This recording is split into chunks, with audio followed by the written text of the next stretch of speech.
إن الذين كفروا وماتوا وهم كفار أولئك عليهم لعنة الله والملائكة والناس أجمعين خالدين فيها لا يخفف عنهم العذاب ولا هم ينظرون وإلهكم إله واحد لا إله إلا هو الرحمن الرحيم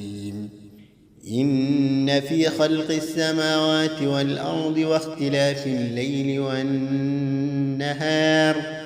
والفلك التي تجري في البحر بما ينفع الناس وما أنزل الله من السماء من ماء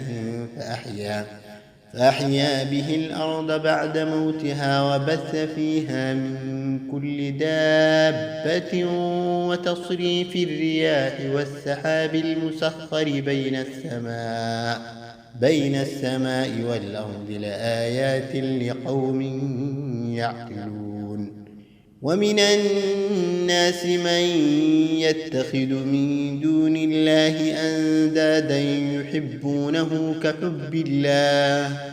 والذين آمنوا أشد حبا لله ولو يرى الذين ظلموا إذ يرون العذاب أن القوة لله جميعا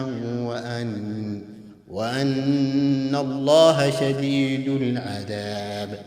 إذ تبرأ الذين اتبعوا من الذين اتبعوا ورأوا العذاب وتقطعت بهم الأسباب وقال الذين اتبعوا لو أن لنا كرة فنتبرأ منهم كما تبرأوا منا كذلك يريهم الله أعمالهم حسرات عليهم وما هم بخارجين من النار يا أيها الناس كلوا مما في الأرض حلالا طيبا ولا تتبعوا خطوات الشيطان إنه لكم عدو مبين إنما يأمركم بالسوء والفحشاء وأن تقولوا على الله ما لا تعلمون وإذا قيل لهم اتبعوا ما أنزل الله قالوا بل نتبع ما ألفينا عليه آباءنا أولو كان آباؤهم لا يعقلون شيئا ولا يهتدون